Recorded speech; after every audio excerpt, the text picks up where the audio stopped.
We turn our attention to Imo State, where the police command says it has continued to make significant achievement in the fight against kidnapping. The recent breakthrough, according to the police public relations officer, Enri Kuya, is the arrest of an alleged kidnap Kingpin and two of his gang members who have been terrorizing some areas in Orlu West, the government area of the state.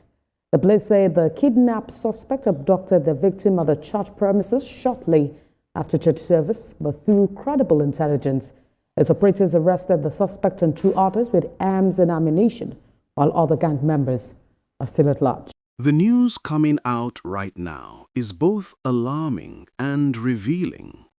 Police operatives in one of the key southeast states have arrested a notorious kidnapping suspect long believed to be behind a series of abductions across multiple local government areas.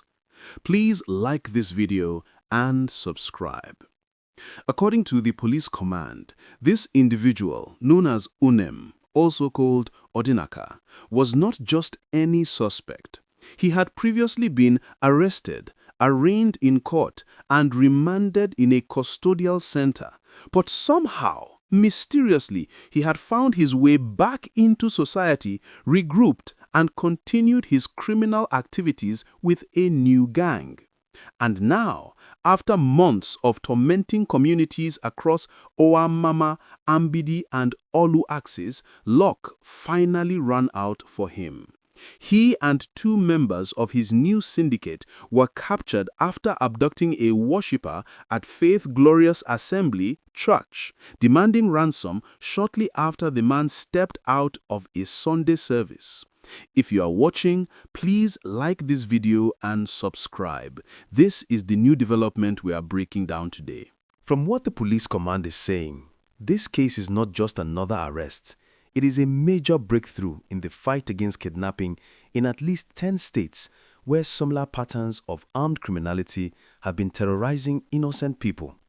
The police spokesperson Enri Kuya confirmed that credible intelligence led operatives straight to the suspect and his two gang members. They were arrested with arms and ammunition, while others in the gang are currently on the run. Remember, this is a man who had once been charged for armed robbery, remanded in custody, and was supposedly being prosecuted. Yet he somehow escaped, resurfaced, and built an entirely new network of criminals. If you are following this update, my viewers, please like the video and subscribe. The police admit they had been tracking him for a long time. He had been on the wanted list, but with his new syndicate, he intensified attacks, moving from robbery to coordinated kidnappings, specifically targeting communities from Awam Mama to Orlu, places already grappling with insecurity. And then came the most shocking part. They attempted kidnapping right on church grounds in broad daylight after a worship service. This act alone triggered an aggressive response from security operatives, leading to his arrest.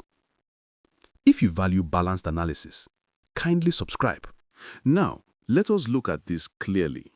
The arrest raises several troubling legal questions. First, how did the suspect, who was already arraigned and remanded, escape? Was it a jailbreak? Was it an administrative failure? Was it corruption? Or was it a systemic loophole in the criminal justice process? This is where procedural concerns come in, because the police report did not explain how he got out.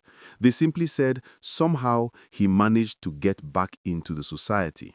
That phrase alone indicates either a major breach in security or a deliberate compromise within the correctional system.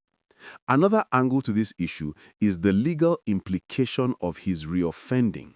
If someone previously charged with armed robbery returns to the streets and begins kidnapping, it means the entire justice pipeline, from arrest to court to prison, has serious vulnerabilities. It also raises the question of accountability. Who was responsible for monitoring the case? Was the court aware he had escaped? Was a warrant issued? Were prison officials investigated? These unresolved issues create significant contradictions between the government's stated commitment to fighting crime and the reality on the ground. Police are making arrests, yes, but if people can walk out of the custodial center and continue terrorizing communities, the system itself becomes part of the problem. Please like this video and subscribe. This story does not stand alone. It fits directly into the wider national landscape of insecurity, economic stress, and rising criminal activity in Nigeria. Right now, several communities across the country are living in fear. Kidnappings in the northwest, bandit attacks in the north-central, militancy and economic sabotage in the south-south, cultism and targeted killings in the southwest, and in the southeast, a dangerous mix of gunmen attacks, politically motivated violence, and criminal opportunism. Because of economic hardship, many young people are frustrated. Unemployment is pushing some into crime, while poverty is pushing families into desperation. From this point, we need to understand that every kidnapping case is not just a crime. It is an emotional and economic wound on entire communities. Families sell land, cars, and personal property to pay ransom. Villagers abandon farms out of fear. Traders are afraid to travel. Transporters refuse to pass certain roads. This is how one criminal network can impact thousands of innocent lives. If you are watching, please like this video and subscribe. Now, from the government's point of view, this arrest is a success story. The police want the public to see that their intelligence efforts are working, that they are responding, and that security agencies are making progress despite the challenges. Government officials would likely frame this as evidence of improved policing, a sign that criminal networks are being dismantled, justification for increased funding for security, and proof that the fight against kidnapping is ongoing. They will highlight the collaborative work of operatives, the seizure of arms, and the successful rescue operation. They may also argue that criminals escaping from custody is not necessarily a failure of the entire system, but an isolated incident. However, the public perception may differ because people judge government performance by results, not explanations. If insecurity persists, and if criminals repeatedly escape custody, then trust in government institutions weakens. Still, from the government angle, the message is clear. We are working. Be patient. Support security agencies. If you value balanced analysis, kindly subscribe.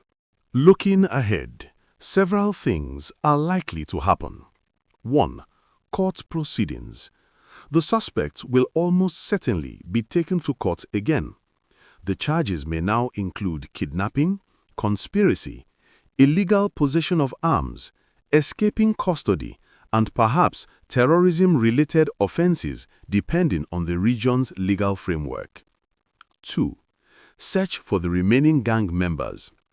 Security operatives will intensify the manhunt for the others who are still at large. More arrests may follow, especially if the captured suspects provide new intelligence. 3. Impact on community security. There may be heightened security around churches, markets, and major routes in Awam Mama, Imbidi, and Orlu. Vigilante groups may also increase patrols. 4. Political reactions. Local politicians may praise the police, condemn the suspect, and use the moment to call for more federal presence in the region. 5. Public trust. If the criminal justice system handles this case transparently, trust in the police may improve. But if the suspect escapes again or the case disappears, public confidence will collapse further. 6. Economic impact. Reduced kidnapping activity could slowly restore movement in the affected communities, allowing traders, farmers, transporters, and commuters to regain confidence. 7. National discourse.